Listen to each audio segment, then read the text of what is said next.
নমস্কার, খেলব্যাচ চ্যানেলে আপনাদের সবাইকে স্বাগত। আমি সরোজ চক্রবর্তী।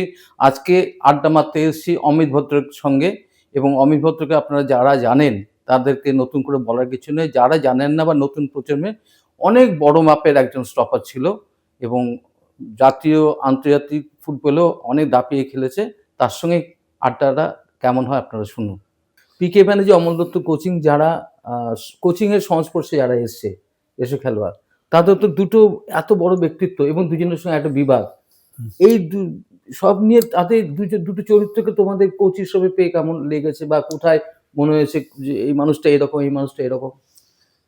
না, মানুষকে অত তাড়াতাড়ি বিশ্লেষণ করা যায় না। দুজন দু টাইপের ক্যারেক্টার।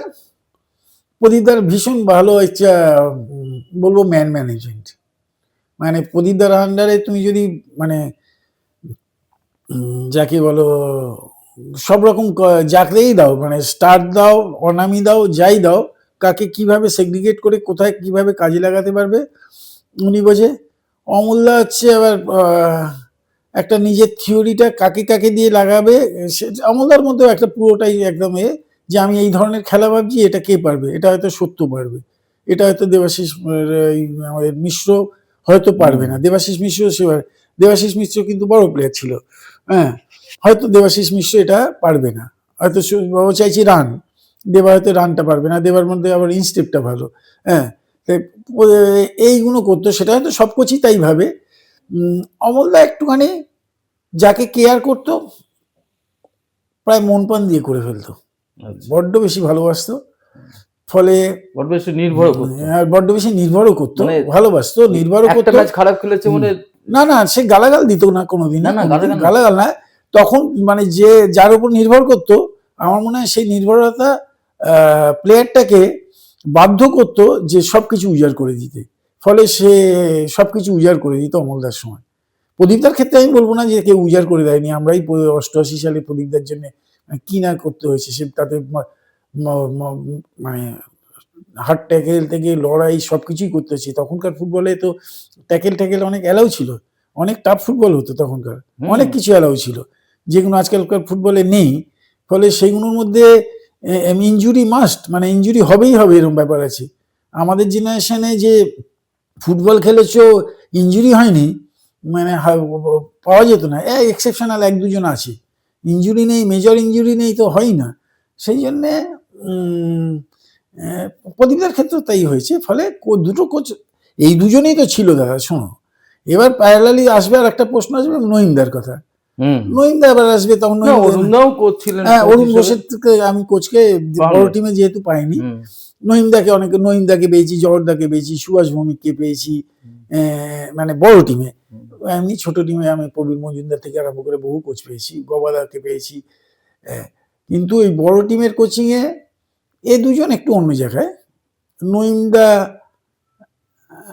টোটালি একটু ডিফারেন্ট কাইন্ডের। খেলার থেকে ফুটবলকে ভালোবাসে যারা, ফুটবল ডিসিপ্লিন যারা, ফুটবলকে যারা রেসপেক্ট বেশি করে, নঈমদার কাছে সেই বড় প্লেয়ার। ফুটবলার ভালো খেললে হবে না, না, ফুটবলার কতটা বড় সেটার থেকেও ইম্পর্টেন্ট হচ্ছে তুমি কতটা বলো ডিসিপ্লিন, সেটা নঈমদার কাছে বড় ব্যাপার। প্রদীপদার কাছে ফুটবলারটাই মাস্ট, মানে ফুটবলারটার বুদ্ধি, সক্ষমতা, সেটাই মাইনে রাখতো। অমলদা অনেক রিক্স নিয়ে কাজ করতে পারতো, যে তুমি বাচ্চা দিলে বাচ্চা নামিয়ে দেবো, বড় দিলে বড় নামিয়ে দেবো। অমলদা ভাবতো না। অমলদা এগুলোর ভাবনা আসে যাদের ভবিষ্যৎ নিয়ে ভাবনা কম, যারা সাহসী তারা ভবিষ্যৎ ভাবে না। যারা আমি পরে আর কি যখন সিনিয়র হয়েছি বুঝেছি, যারা ভবিষ্যৎ ভাবে না, যারা কেরিয়ার ভাবে না, এটা পাওয়ার লোভ ভাবে না, তাদের এত কিছু ভাবে না। কালকের দিনটা আমাকে রাখবে না, কি রাখবে, যারা এই ভাবে না তাদের এক ধরনের চিন্তা হয়। যারা একটুখানি কেরিয়ারিস্টিক হয়, অনেক কিছু মানে কম্প্রোমাইজ করে যেতে হয়। আমরা চাকরি জীবনে হতে সেটা বুঝেছি। সেই জন্য আমল এক ধরনের কোচ, মানে কোচিং ব্যাপারটা একটা মানুষ ফার্স্ট, তারপর নঈমদা ডিসিপ্লিন কথাটা বললে কোচ হিসেবে নঈমদা নঈমদা বেশি না, চুলের সাথে তো আর খেলা নেই আমার। না, নঈমদা কিন্তু আমাকে কিন্তু 89-এ আমার বেশ বড় চুল ছিল, কলকাতা বোধহয় সবচেয়ে বড় চুল বোধহয় তখন আমারই ছিল, হ্যাঁ। তাই নঈমদা কিন্তু আমাকে কোনোদিন চুলটা কাটতে বলেনি। এটা হচ্ছে ম্যান টু ম্যান নির্ভর করতে হচ্ছে। এতে বলে যে চুল কাটা, কিন্তু যদি বাস্তবে দেখো আমি চুল কাটিনি, নইমদার প্র্যাকটিস 6টায় আরম্ভ হতো, আমি কোনোদিনই 6টায় যেতে পারিনি নইমদার প্র্যাকটিসে, বা 8টায় যেতে পারিনি। যখন ট্যুরেও গেছি ইভেন, নইমদা একটা স্পেস দিয়েছে, এই যে দেয়নি তা না।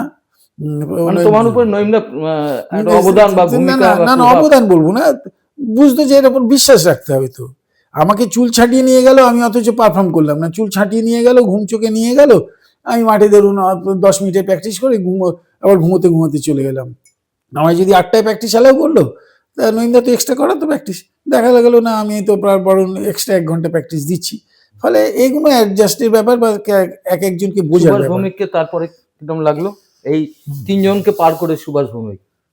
সুভাষ দা খুব অল্প সময়ের জন্য মোহনবাগানে এসেছিল।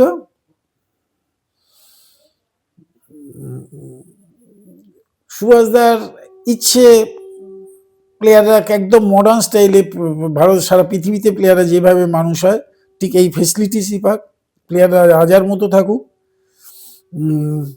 অবভিয়াসলি রাজার মতো থাকুক, এইসব ভাবনা ছিল। সেই জন্যে তখনকার দিনে যাই না, এরা যারা মুসলি যে সব ফুডগুলো এখনকার ব্রেকফাস্টে হয় সেসব তখনকার দিনে খুব ছিল না, কিন্তু তখনকার সুভাষদাই এগুলো প্রচলন করেছিল।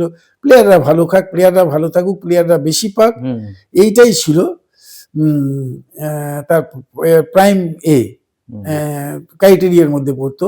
ফলে ক্লাব অফিসিয়ালদের সাথে তো বিবাদ বাঁধা হবেই, কারণ আমাদের তখন ইনফ্রাস্ট্রাকচার বা এই ম্যানেজমেন্ট এত কিছু খরচা করার মতো জায়গায় ছিল না, কোনো ক্লাবের ক্ষেত্রে ছিল না।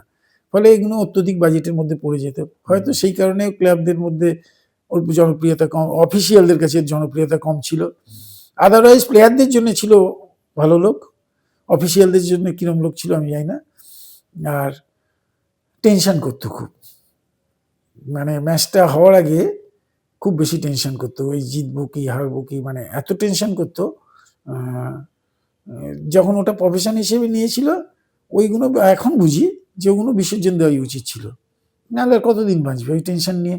এতই ভালোবেসে ফেলতো, এতই ইনভলভ হয়ে যেত, বরং ওখানে প্রফেশনালি ইনভলভ হয়ে একটুখানি ম্যাচুরিটি দেখালে ভালো হতো, তাহলে বোধহয় এই টেনশনগুলো ওনার জীবনে এফেক্ট করতো না। ও তো ভীষণ টেনশন করতো, কারণ আমি একটা ম্যাচ লাস্ট, মানে যেটা ছেড়ে দিল মোহনবাগানটা 91-এ ছেড়ে দিল মোহনবাগান, সম্ভবত 91-এ আমরা সিকিম গোল্ড কাপ খেলতে গেছি। আমাদের সাথে অপোনেন্ট টিম খেলবে টাটা একাডেমি, আমি টুলু, সুদীপ চ্যাটার্জি, সত্য, মজিদ কারকো, আর কি মজিদ কারকো ঠারকো, সব দুনিয়াভর প্লেয়ার ছিলাম। আমাদের বড় টিমের ওয়ার্ম আপ কি, যে যার মতো নিজের মতো ছুটলি, যে যার মতো পাস স্ট্রেচিং করে নিচ্ছি। এ তো এখনকার মতো সেই একসাথে কিছু তো তখনকার বড় টিম ছিল না। বড় টিম হচ্ছে যেটা ইন্ডিভিজুয়াল করবে। আমি কি প্র্যাকটিস করবো না কি ওয়ার্ম আপ করবো লোককে দেখাবো, আমি লোককে মানে এই কোচের কথাই করবো, নিজের মতো জিজার করতো। আর ওদিকে অপোনেন্ট টিম মনে করো টাটা, তারা একদম খুব রিদিমে প্র্যাকটিস করছে, 20টা ছেলে যাচ্ছে আসছে, একসঙ্গে থাকে, একসঙ্গে ওঠা বসা, এর খুব ভয় একেবারে, মানে তোরা আজকে গেলি মঙ্গলদার। সুদীপ চ্যাটার্জি সাহস করে বলেছিল তুমি গিয়ে মাঠের বাইরে বসো, গিয়ে ম্যাচের পরে দেখা করতে এসে। আমরা বোধহয় বেশ ভালো বলেই জিতেছিলাম টাটার সাথে। সত্য আরো ভালো বলতে পারবে, সত্য একটা মানে চলমান অডিও ভিডিও যাকে বলে, সব মনে রাখে। আমরা ম্যাচটা খুব মানে খুব সহজেই জিতে গেছিলাম, ভালো বলেই জিতেছিলাম। তারপর এসে হঠাৎ দুম করে ছেড়ে দিয়েছিল। তারপরেই তো অমলদার দায়িত্ব নিয়ে দিল্লিতে নিয়ে গেল টিমটা, আইদার ডুরান বা ডিসিএম এ কোথাও একটা নিয়ে গেছিল, ব্যাস। তারপর রোভার্স গেছিল, একদম পরপর সাকসেস। আচ্ছা, এই যে আমরা এতক্ষণ তো কোচ নিয়ে কথা বলছি, কোচ হিসেবে সুভাষ ভৌমিক এবং সুব্রত ভট্টাচার্য, একসময় মনে হয়েছে পিকে ব্যানার্জি, অমল দত্তর জায়গায় এই দুজন উঠে আসবে।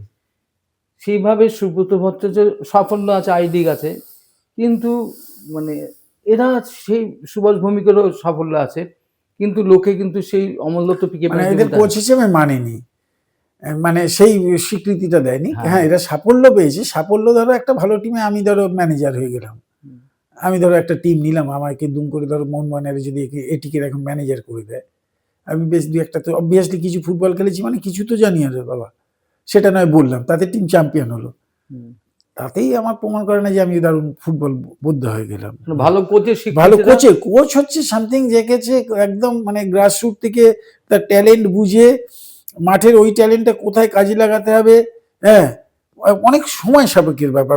সেটা সুব্রত ভট্টাচার্য বোঝে, আমাদের ভৌমিকও বোঝে, কিন্তু প্রচুর সময় দিতে হয়, সেই নিচটা সেখান থেকে একটা পলিশড হয়, সেখান থেকে একটা চিন্তাভাবনা আসে, তারপর কোচ হয়। যদি প্রদীপদার আর এদের সাফল্য দেখো, তার আগে কিন্তু 10-15 বছর এরা কিন্তু সেই রেলের টিম হোক সেখানে একটা কাজ করে এসছে। ঠিকই। মানে বহুদিন ধরে খেলা দেখেছে, বাচ্চাদের এইভাবে খেললে এইখানে যায় গিয়ে ঠিক সেন্টারটা ভুল করবে।